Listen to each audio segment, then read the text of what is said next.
আসসালামু আলাইকুম। আশা করি যে যেখানে আছেন সুস্থ আছেন। স্পেনিশ সুপার কাপের ফাইনাল ম্যাচ এবং সেখানে প্রতিপক্ষ যখন বার্সেলোনা এবং রিয়াল মাদ্রিদ, সেই এল ক্লাসিকো ম্যাচটা তো অনেকেই দেখেছেন। তবে সেই ম্যাচে অনেকগুলো প্রশ্ন তৈরি করেছে। জাভি আলোনসো রিয়াল মাদ্রিদের কোচ হয়ে আর থাকবেন কিনা, কিংবা এই ম্যাচে পারফরমেন্সের বিবেচনায় রাফিনহা নাকি ভিনিসিয়াস, লামিন ইয়ামাল কে আসলে এগিয়ে থাকবেন, অনেক আলোচনাই রয়েছে এই ম্যাচকে কেন্দ্র করে। সেদিকেই একটু আগাবো। তবে এই ম্যাচের রেজাল্টটা একটু আগে বলে নেই। 3-2, রিয়াল মাদ্রিদ 2, বার্সেলোনা 3। 3-2 গোলের ব্যবধানে রিয়াল মাদ্রিদের পরাজয়, back to back second time বার্সেলোনার সুপার কাপ উইন। এল ক্লাসিকোর এই ফাইনাল ম্যাচকে কেন্দ্র করে রিয়াল মাদ্রিদের যে ডিফেন্সিভ লাইন আপটা, সেটা নিয়ে আমরা একটা কথা বলেছিলাম।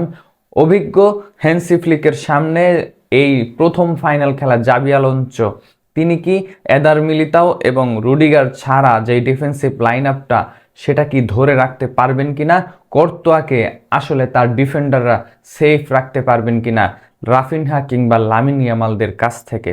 অবশেষে সেই জিনিসটা বাস্তবেই রূপ নিল। রিয়াল মাদ্রিদের দুঃখ হয়ে দাঁড়ালো সেই ডিফেন্সিভ লাইন আপটা। এদার মিলিতাও কিংবা রুদিগারকে সবাই মিস করেছেন এই ম্যাচে অন্তত। কেননা যেখানে রাফিনহা 36তম মিনিটে যেই স্কোরটা করে বার্সেলোনাকে এগিয়ে নিলেন, তখন তো ডিফেন্সিভ লাইন আপটার শেকিনেস, এই জায়গাটা থেকেই বার্সেলোনা সেই সুযোগটা করতে পেরেছে।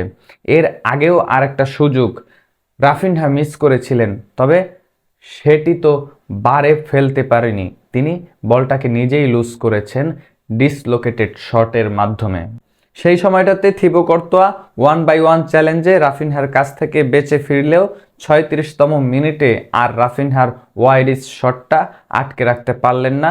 থিবো কর্তোয়া হাতের নাগালেই পেলেন না এবং 1-0 গোলে এগিয়ে লিড নিয়ে বার্সেলোনা যখন চমৎকারভাবে খেলছিলেন, তখন তো রিয়াল মাদ্রিদের হয়ে যিনি ত্রাতা হয়ে দাঁড়িয়েছেন, তিনি সেই Brazilian superstar Vinicius junior.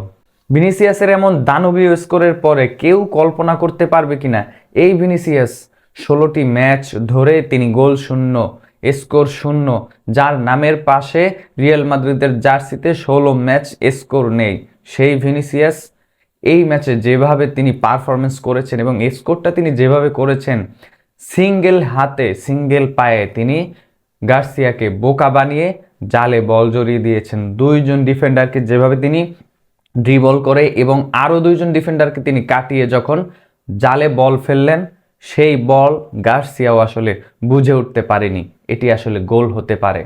Barca রিয়ালের যেখানে সেয়ানে সেয়ানে টক্কর দুই ব্রাজিলিয়ান রাফিনহা এবং ভিনিসিয়াস, যখন স্কোর শিটটা ব্যালেন্স করলেন, 1-1 গোলে ড্র করলেন, ঠিক সেই সময়টাতেই আর মাত্র 2 মিনিটের ব্যবধানে লেভানডস্কি বার্সেলোনার হয়ে স্কোর করে বসলেন। কর্তোয়াকে একেবারে বোকা বানিয়ে জালে সাইড বারে লেগে যখন বলটা জালে জড়ালো, সেই গোলের মাধ্যমে 2-1 এগিয়ে যায় বার্সেলোনা। তখন পুরো রিয়াল মাদ্রিদের অ্যারেনাটা একদম নিশ্চুপ হয়ে পড়ে। ম্যাচের 49তম মিনিটে যখন লেভানডস্কি স্কোরটা এগিয়ে নিয়ে যায়, এরপরেই খেলা শেষ হওয়ার আগেই, প্রথমার্ধের খেলা শেষ হওয়ার আগেই রিয়াল মাদ্রিদ আরও একটি কর্নার কিক পায় এবং সেখান থেকে স্কোরটাকে ব্যালেন্স করে 2-2 গোলের সমতায় নিয়ে আসে।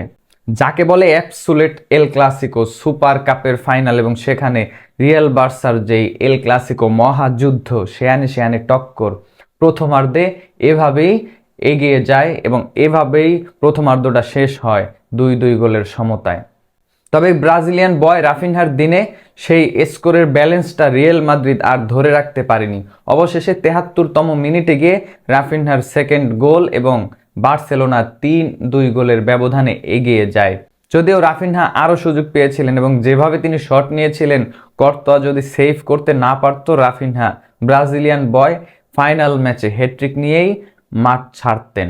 রদ্রিগোকে ফাউল করে ডিজং যখন মাঠ ছাড়েন, তখন লাল কার্ড খেয়ে তিনি মাঠটা ছাড়েন এবং 10 জনের দলে পরিণত হয় বার্সেলোনা। কিন্তু গার্সিয়ার বিপক্ষে আর স্কোর করতে পারেনি। এমবাপ্পেকে নামিয়েও আর কাজটা হয়নি। জাভি আলোনসো ব্যর্থ হয়েছেন, খুব ভালোভাবেই ব্যর্থ হয়েছেন এই ম্যাচে। কেননা ফাইনাল, যেখানে সুযোগ ছিল এই ম্যাচ পেনাল্টি শুটআউটে নিয়ে যাওয়া, তবে শেষ মুহূর্তে গার্সিয়ার ওরকমের সেফ আমরা কথা বলেছিলাম গার্সিয়া এক হাতে ম্যাচ জয় করতে পারেন, সেই জিনিসটা তিনি, সেই তরুণ তুর্কি বার্সেলোনার গার্সিয়া এই ম্যাচে ফাইনালে রিয়েল মাদ্রিদের বিপক্ষে স্বপ্নীল করে রেখেছেন। তবে প্রশ্ন এখন একটাই, রিয়েল মাদ্রিদের কোচ হয়ে জাবি আলোনসো আর কতদিন থাকবেন? বার্সেলোনার বিপক্ষে ফাইনাল ম্যাচ, যেখানে গুরুত্বপূর্ণ ম্যাচ, যদিও তার প্রথম ম্যাচ, কিন্তু এই ম্যাচে বল পজিশনিং মাত্র 32%, কিংবা ডিফেন্স লাইন আপটাকে তিনি এদার মিলিতাও কিংবা রুদিগারদের ছাড়া গুছিয়ে রাখতে পারলেন না। সেই জাবি আলোনসো, যিনি কিনা এই দলের মধ্যে দুইটা গ্রুপ করে ফেলেছেন, সমালোচনার ঝড় যাকে নিয়ে, আর কতদিন রিয়েল মাদ্রিদের জার্সিতে তিনি দায়িত্ব পালন করবেন, সেটাই এখন ভক্তদের অনেক বড় প্রশ্ন। তবে এই ম্যাচে রিয়েল মাদ্রিদের ভক্তরা রুডিগার এবং মিলিতাওদের যেভাবে মিস করেছে, এই ম্যাচে যেভাবে ডিফেন্সিভ লাইন আপটা ভেঙে পড়েছে, তখন স্পষ্ট সেই জিনিসটা ফুটে উঠেছে। তবে এই ম্যাচে কার পারফরমেন্সকে আপনি গোল্ডেন মার্ক দিবেন? রাফিনহা, ভিনিসিয়াস, নাকি লামিন ইয়ামাল, নাকি গার্সিয়া, বার্সেলোনার গোলকিপার গার্সিয়া? আপনার মূল্যবান মন্তব্য অবশ্যই কমেন্ট বক্সে জানাবেন।